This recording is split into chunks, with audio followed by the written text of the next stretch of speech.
Bismillahirrahmanirrahim. Assalamualaikum warahmatullahi wabarakatuh. Innal hamdalillah nahmaduhu wa nasta'inuhu wa nastaghfiruh wa na'udzu billahi min shururi anfusina wa sayyiati a'malina may yahdihillahu fala mudilla lahu wa may yudlil fala hadiya lahu. Asyhadu an la ilaha illallah wahdahu la syarika lahu wa asyhadu anna Muhammadan abduhu wa rasuluh. Ya ayyuhalladzina amanu taqullaha haqqa tuqatih wa la tamutunna illa wa antum muslimun. يا أيها الناس اتقوا ربكم الذي خلقكم من نفس واحدة وخلق منها زوجها وبث منهما رجالا كثيرا ونساء واتقوا الله الذي تساءلون به والأرحام إن الله كان عليكم رقيبا يا أيها الذين آمنوا اتقوا الله وقولوا قولا سديدا يصلح لكم أعمالكم ويغفر لكم ذنوبكم ومن يطع الله ورسوله فقد فاز فوزا عظيما. أما بعد فإن أصدق الحديث كتاب الله وخير الهدي هدي محمد صلى الله عليه وسلم وشر الأمور محدثاتها فإن كل محدثة بدعة وكل بدعة ضلالة وكل ضلالة في النار. Ma'asyiral ikhwah wal akhwat rahimani wa rahimakumullah. Ini pekan yang ketiga dari program kita kuliah Mafatih Al-Ilm. Dan insyaallah taala kita akan memasuki kitab yang kedua dari program ini, yaitu kitab Fadlul Islam karya Syekh Muhammad bin Abdul Wahhab An-Najdi rahimahullahu taala.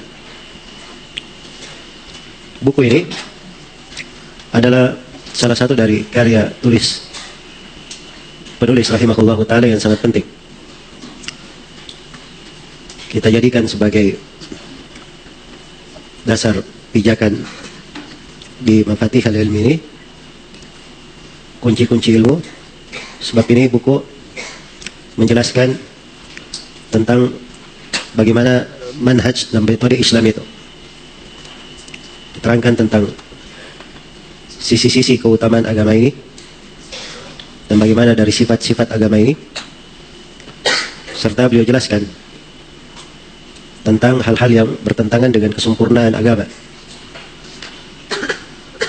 dalam 13 bab yang akan diuraikan di dalam buku ini. Dan buku ini sangat penting sekali untuk para penuntut ilmu dan harusnya banyak dibaca, dipelajari dan diajarkan. Karena ini mengingatkan tentang Islam yang benar, mengingatkan tentang manhaj yang lurus, dan menerangkan tentang bagaimana jalan beragama Rasulullah SAW dan para sahabatnya. Penulis hanya menyebutkan ayat-ayat Al-Quran dan hadits-hadits Rasulullah SAW disertai dengan beberapa asar dari para as-salaf rahimahumullah ta'ala seputar pembahasan. Dan itulah ilmu. Karena ilmu itu adalah apa yang bersumber dari Al-Quran dan As-Sunnah sebagaimana yang dipahami oleh para salaf rahimahumullahu ta'ala. Iya. Kita akan baca bab yang pertama dari buku ini. Kata penulis rahimahullahu ta'ala, Bismillahirrahmanirrahim, Babu Fadlil Islam, bab keutamaan Islam. Di halaman 4 saya poinkan dua pembahasan. Yang pertama, munasabatul babi lil kitab. Munasabah, kesesuaian bab ini dengan kitab. Sekarang apa hubungannya bab ini dengan judul kitab? Iya. Babu Fadlil Islam. Jadi mungkin saja judul kitab ini diambil dari judul awal bab di dalam buku ini, terkait dengan keutamaan Islam. Dan yang kedua, mungkin saja judul Fadlul Islam itu memang terkait dengan seluruh babnya. Jadi 13 bab yang akan dibawakan oleh penulis rahimahullahu ta'ala semuanya menjelaskan tentang keutamaan Islam, apakah dalam makna secara langsung maupun tidak langsung, dalam suratan babnya ataupun dalam siratannya. Dan ini juga benar, karena seluruh dari 13 bab yang dibawakan oleh penulis semuanya mengandung makna keutamaan Islam. Baik, jadi itu dua sisi munasabah, apa hubungan antara bab ini dengan judul kitab. Kemudian pembahasan yang kedua, aujuhu fadlil Islam. Sekarang kalau kita berbicara tentang keutamaan Islam, apa maksud dari keutamaan Islam itu? Apa yang diinginkan dengan keutamaan Islam? Yang diinginkan dengan keutamaan Islam ada beberapa aujuh, ada beberapa sudut, beberapa sisi. Yang pertama adalah keutamaan Islam itu sendiri di atas seluruh agama yang lain. di atas seluruh agama yang lain. Jadi kalau dilihat Islam ini dari sisi keutamaan sebagai agama, maka dia memiliki keutamaan di atas seluruh agama selain daripada agama Islam. Dan ini akan kita baca ayat-ayat dan hadits-hadits dalam uraian penulis. Dan yang kedua, sisi keutamaan fadlul Islam itu dari sisi keutamaan orang yang memeluk Islam itu.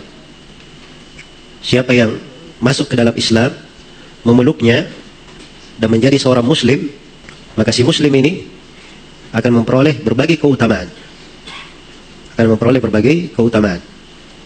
Iya. Memperoleh berbagai keutamaan, berbagai pengaruh yang indah dan banyak keberkahan di dalam kehidupannya. Dan ini insyaallah ta'ala kita akan baca juga ayat-ayat dan hadits-hadits yang menjelaskan keutamaan seorang muslim yang berislam. Kemudian yang ketiga, keutamaan Islam dari sisi umat yang menyandang Islam ini. Jadi sebagai suatu umat yang menyandang agama Islam ini, umat Islam, kaum muslimin, itu memiliki keutamaan di atas seluruh umat-umat yang lainnya. Memiliki keutamaan di atas seluruh umat-umat yang lainnya. Karena itu akan datang nanti uraian penulis bagaimana umat ini adalah umat yang paling terakhir, tapi yang paling pertama masuk surga. Dia adalah umat yang pertengahan, umat yang paling dicintai oleh Allah Subhanahu wa taala, yang paling afdal di sisi Allah, dan sebagainya dari keutamaan umat ini. Jadi keutamaan Islam, fadlul Islam itu dilihat pada tiga sisi ini. Ini tiga sisi seluruhnya akan diuraikan oleh penulis rahimahullahu taala. Karena itu seorang muslim dan muslimah apabila dia mengenal agamanya, mengenal akan keislamannya dan mengetahui tentang keutamaannya, maka dia akan semakin cinta dengan agamanya. Semakin cinta dengan agamanya. Selain daripada itu, pembahasan di kitab Fadlul Islam ini memperkenalkan kepada kita semua hal yang lebih detail. Jadi bukan cuma pembahasan mengenal Islam itu dari jauh adalah seperti rumah yang sangat cantik, sangat indah. Kelihatan dari jauh betapa indahnya, megahnya rumah tersebut. Ya, kelihatan dari berbagai fasilitas yang ada di dalamnya.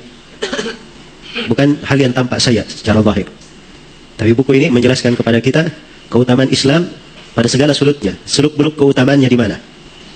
Arah kebaikannya di mana? Iya, ibarat rumah itu tadi, dia masuk di dalamnya, dia melihat seluruh isinya. Ya. Dia lihat apa yang ada di dalam rumah tersebut, dari hamparannya, dari ruangan-ruangannya, dari lorong-lorongnya, semuanya terdapat berbagai keindahan, terdapat berbagai keutamaan.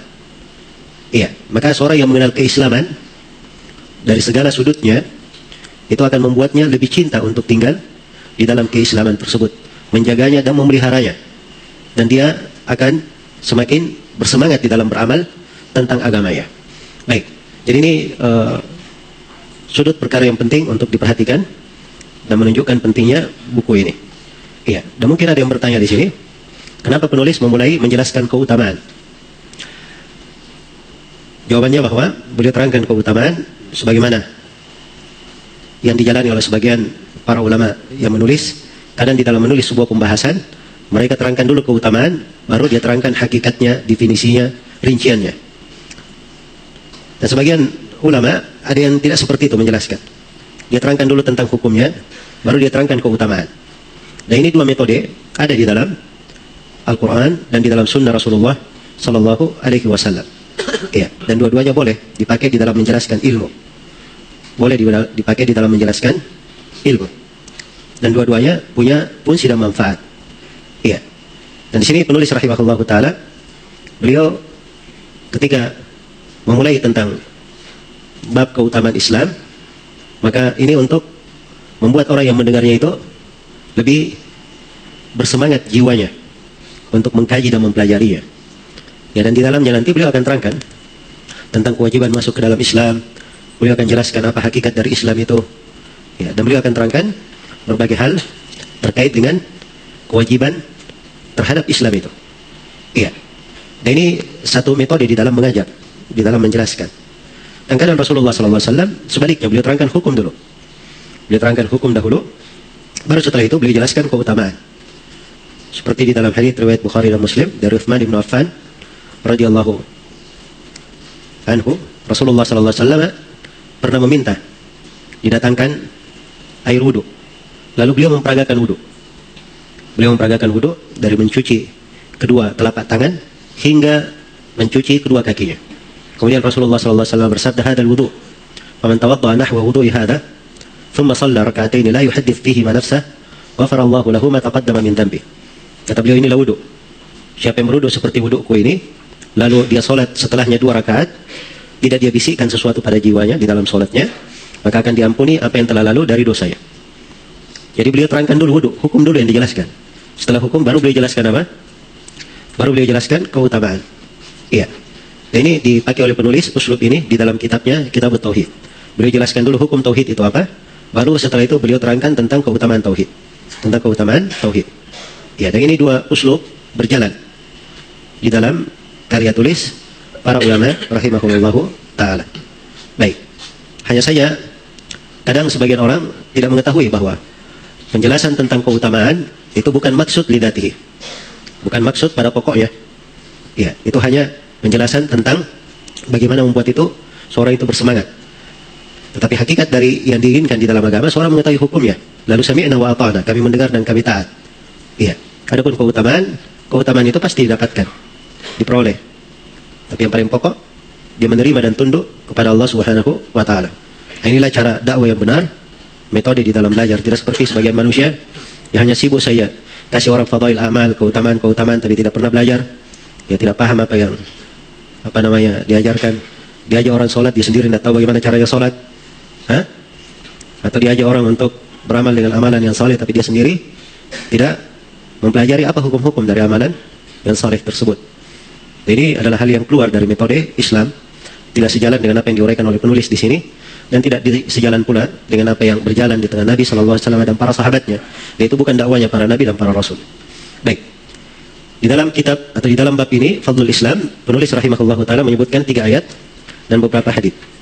Ayat yang pertama, kata penulis rahimahullah ta'ala, masih di halaman 4, wa qaulullahi ta'ala, al-yawma akmaltu lakum dinakum wa atmamtu alaikum ni'mati wa raditu lakumul islam dinan. Dan firman Allah Ta'ala, al-yawma akmaltu lakum dinakum, pada hari ini telah kusempurnakan agama kalian untuk kalian. Wa atmamtu alaikum ni'mati, dan telah kucukupkan nikmatku atas kalian. Wa raditu lakumul islam dinan,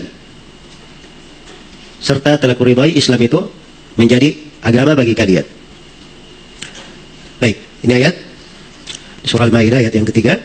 Saya poinkan ada 3 pembahasan. Pembahasan yang pertama, Fadlul Islami bikamaluddin, penjelasan tentang keutamaan Islam dari sisi kesempurnaan Islam itu. Iya. Sebelum saya uraikan tentang poin pembahasan ini perlu diketahui bahwa ayat ini dari ayat yang paling terakhir turun pada Nabi Shallallahu Alaihi Wasallam. Nah, ayat ini turun kepada Nabi Shallallahu Alaihi Wasallam di Hajjatul Wada, haji perpisahan, di mana selepas haji tersebut Rasulullah pulang ke Madinah. Tidak berapa lama beliau sakit, kemudian wafat Shallallahu Alaihi Wasallam. Iya. Ada sebuah riwayat diterangkan di dalam kitab Al-Bukhari dan Muslim dari jalan Tariq bin Syihab dari Umar bin Khattab radhiyallahu anhu. Anna rajulan minal Yahudi qala lahu, sungguhnya seorang lelaki dari Yahudi berkata kepada Umar, ya Amirul Mukminin, ayatun fi kitabikum taqra'unaha, law alaina ma'syaral Yahudi nazalat lattakhadna dzalika al-yawma 'idan. Kata orang Yahudi ini, wahai Amirul Mukminin, wahai pemimpin kaum mukminin. Perhatikan ini orang Yahudi saja panggil Umar bin Khattab dengan apa? Amirul Mukminin. Iya. Hal yang berjalan di tengah mereka, ya. Walaupun orang Yahudi tidak beriman kepada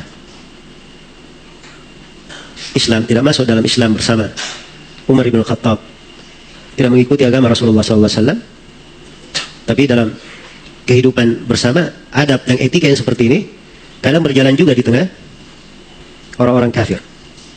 Dan ini ucapan kepada pemimpin, disebut misalnya presiden atau gubernur atau bupati, ya, ketika disebut orangnya maka disebut dengan panggilan yang dia dikenal dengannya,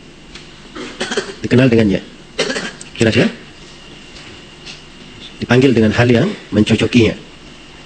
Dan ini bagian dari adab dan etika di dalam ta'ayush, di dalam kehidupan, di dalam seorang itu hidup bermasyarakat, berinteraksi di tengah manusia. Ya, yang wajib dia kenal.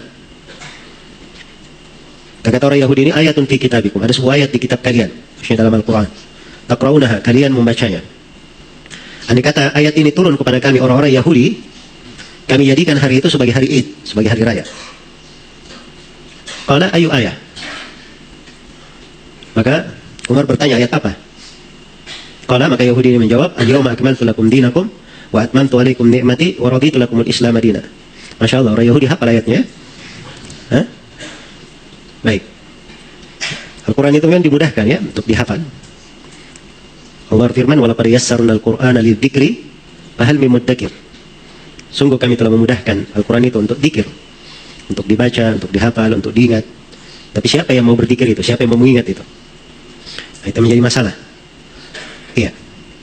Jadi terkait dengan masalah sekadar membaca Al-Quran, kadang pada sekadar membacanya atau sekadar menghafalnya, itu belum tentu bermakna ada keutamaan. Karena orang Yahudi juga ada yang bisa hafal. Jelas ya? Karena itu pokok dari Al-Quran. Al-Quran itu diturunkan untuk ditadabburi, dipahami maknanya, diikuti apa perintahnya, ditinggalkan apa yang dilarang. Itu pokok yang diinginkan dari Al-Quran. Iya. Karena itu jangan tertipu ya dengan kepandaian orang di masa ini. Ya, apalagi sudah menjadi sikap hidup. Ya, orang kafir juga kadang dia paham kalau bicara dengan kaum muslimin, ya kita kadang-kadang pakai ayat lah yang dia kenal. Hah? Kalau si kafir ini pakai ayat, oh hebat juga kafir ini. Dia bisa baca ayat Al-Quran. Nah, itu tidak membuat orang tertipu. Jelas ya? Sebagaimana kaum Khawarij yang akan disebutkan nanti oleh penulis. Kaum Khawarij itu mereka membaca Al-Quran. Banyak di antara mereka yang menghafalnya. Tapi begitu Al-Quran itu tidak masuk di hatinya, tidak bermanfaat bagi mereka. Bahkan Nabi mensifatkan mereka dengan sifat yang paling buruk. Sifat yang paling buruk. Iya. Karena itu, ini metode di dalam belajar. Orang kalau sudah belajar menuntut ilmu, dia itu harus tahu apa yang dia pelajari dalam ilmu itu. Iya. Bukan lagi model orang-orang awam. Oh ini jago baca Quran, berarti dia apa namanya? Bagus. Itu belum tentu. Orang yang bisa membacakan ayat, membacakan hadis, yang paling pokok adalah yang dilihat bagaimana dia memahami ayat dan hadis. Bagaimana dia memahaminya. Bukan bagaimana dia apa? Di dalam menghafalnya. Ya, karena hafalan semua orang bisa untuk menghafal. Semua orang bisa bikin metode yang membuat orang apa? Tajud. Iya. Karena itu di antara orang-orang yang benci kepada Islam, ada yang membuat dari buku-buku. Dia misalnya bikin ada buku seputar takhrij hadits itu ditulis oleh sekelompok orientalis. Ya, dia kumpulkan dari 10 buku sumber sunnah Rasulullah SAW. Ya, untuk memudahkan mereka mencari hadits-hadits di dalam buku-buku itu. Ya. Dan ini belum pernah dia bikin seperti itu sebelumnya. Jelas ya? Ya belum tentu dia punya kepandaian seperti itu, menunjukkan apa? Mereka ini punya khidmat, punya kecintaan. Iya. Paling sedikit dia benar di dalam memahaminya, belum tentu. Baik. Karena itulah ini pelajaran yang berharga ya. Jadi ketika orang Yahudi ini ditanya oleh Umar, ayat apa yang kamu maksud? Maka Yahudi ini membacakan ayat yang menjadi pembahasan kita di sini. Al-yawma akmaltu lakum dinakum wa atmamtu alaikum ni'mati wa raditu lakumul Islama dina. Qala Umar, berkata Umar, qad arafna dhalika al-yawm wal makan alladhi nazalat fihi ala an-nabiy sallallahu alaihi wasallam wa huwa qa'imun bi Arafah yawm al-jum'ah. Kata Umar, kami telah mengenal hari itu dan tempat ayat ini turun padanya kepada Nabi sallallahu alaihi wasallam, yaitu ketika Nabi sallallahu alaihi wasallam berdiri di Arafah pada hari Jumat. Jadi tidak perlu lagi dibilang hari Id, karena memang turunnya di hari Id ayat ini. Hari Jumat itu adalah Idnya apa? Idnya umat Islam. Umat Islam itu hanya memiliki 3 hari raya, tidak ada yang lain. Ada hari raya yang berulang dalam setahun 1 kali, itulah Idul Fitri dan Idul Adha. Dan ada hari raya berulang setiap pekan, itu adalah hari apa? Hari Jumat. Adalah hari Jumat. Dan ini di tempat yang paling mulia, apa di antara tempat yang paling mulia, yaitu di Arafah, di tanah haram. Di tanah haram. Iya. Maka di sini tampak bahwa ayat ini adalah ayat yang sangat agung. Nah, di dalam ayat ini terdapat penjelasan keutamaan Islam dari 3 sudut. Ini yang kita terangkan di poin yang pertama, fadlul Islam bikamaluddin. Keutamaan Islam itu dari sisi apa? Sempurnanya agama. Iya. Jadi agama ini adalah agama yang sempurna karena Allah yang menyempurnakannya. Karena Allah yang menyempurnakannya. Maka dia adalah agama yang sudah lengkap, berada di atas puncak keutamaan, tidak perlu ada tambahan di dalamnya dan tidak ada kekurangan padanya. Tidak ada kekurangan padanya. Maka agama ini agama yang telah apa? Telah sempurna. Iya. Karena itu disebutkan oleh Ibnu Katsir pernyataan Ibnu Abbas terkait dengan ayat ini. Kata Ibnu Abbas, akhbarallahu nabiyahu sallallahu alaihi wasallam wal mu'minin annahu akmala lahumul iman. Fala yahtajuna ila ziyadatin abada. Wa qad atammahu Allahu fala yanqusuhu abadan. Wa qad radiyahu fala yaskhatuhu abadan. Allah mengabarkan kepada nabinya sallallahu alaihi wasallam dan mengabarkan kepada kaum mukminin bahwa Allah telah menyempurnakan keimanan untuk mereka. Maka mereka tidak perlu tambahan apapun selama-lamanya. Allah telah menyempurnakan agama ini, tidak ada kekurangannya selama-lamanya. Allah telah meridainya, Allah tidak pernah murka terhadap agama ini selama-lamanya. Iya. Baik. Jadi ini sudut yang pertama dari keutamaan Islam. Agama ini adalah agama yang sempurna, telah lengkap, segala sesuatu ada di dalam agama ini. Iya. Baik. Sampai dalam perkara-perkara kaum musyrikin pernah datang berkata kepada Salman Al-Farisi radhiyallahu anhu. Mereka berkata, apakah Rasul kalian mengajari kalian segala sesuatu hatta al-qiraah, sampai bagaimana etika membuang hajat? Kata Salman, iya. Nabi melarang kami istinja menggunakan tangan kanan, istinja kurang dari 3 batu, istinja dengan menggunakan tulang. Disebutkan hadits-hadits Nabi melarang hal tersebut. Lengkap agama ini. Iya. Segala perkara ada di dalamnya tuntunan pada hal yang mereka memang ingin atau diperlukan di dalam kehidupan mereka, maka itu semuanya ada aturannya. Semuanya ada aturannya. Jadi agama ini adalah agama yang telah sempurna. Iya. Baik. Kemudian yang kedua, pembahasan yang kedua, fadlul Islami bi itmamin ni'mati adh-dhahirati wal batinah. Keutamaan Islam dengan sempurnanya nikmat. Nikmat yang zahir maupun nikmat yang batin. Iya.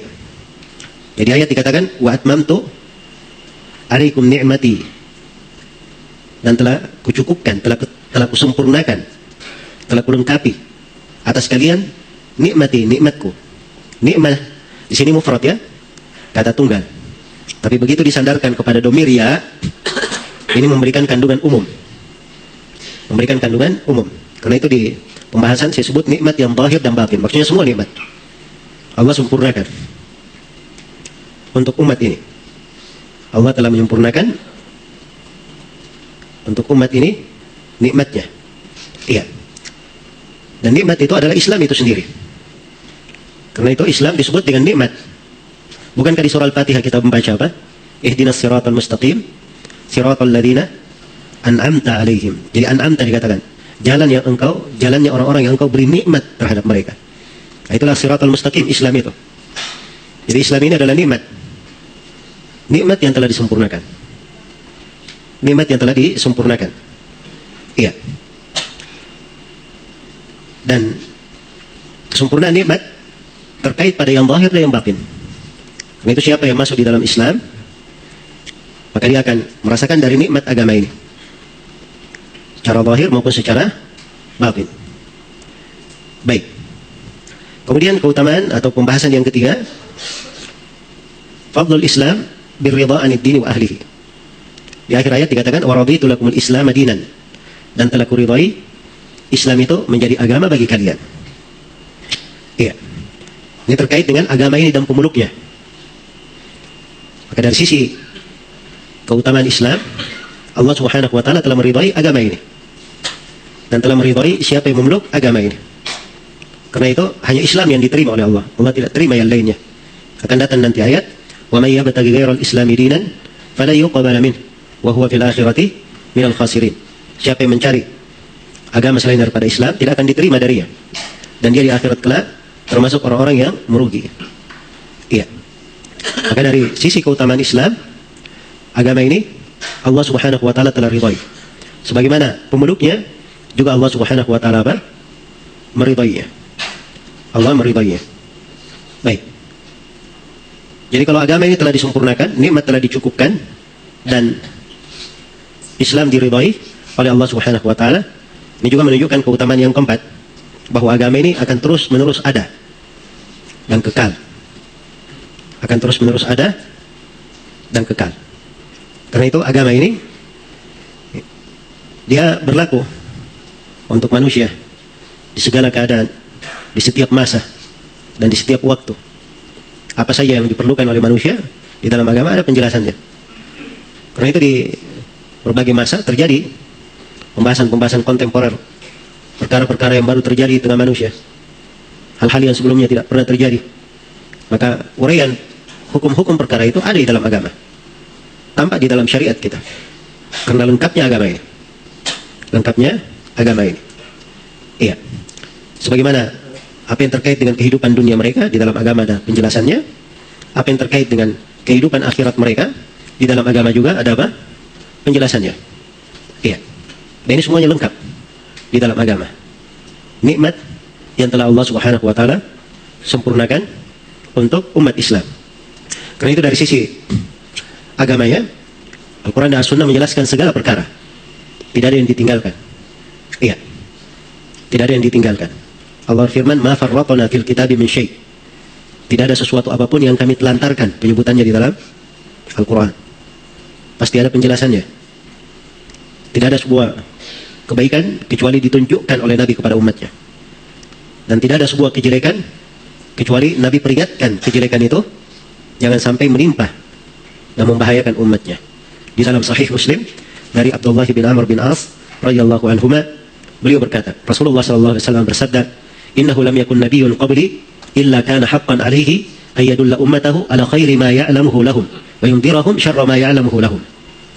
Tidak ada seorang nabi pun sebelumku kecuali wajib atas nabi ini menjelaskan segala kebaikan yang dia ketahui untuk umatnya, dan wajib atas nabi tersebut menjelaskan segala kejelekan yang bisa membahayakan umatnya.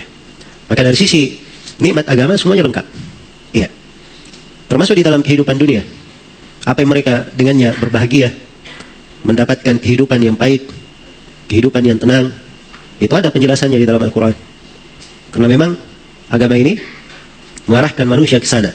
Man amila salihan min dzakarin aw untha wa huwa mu'min falanuhyiyannahu hayatan thayyibah.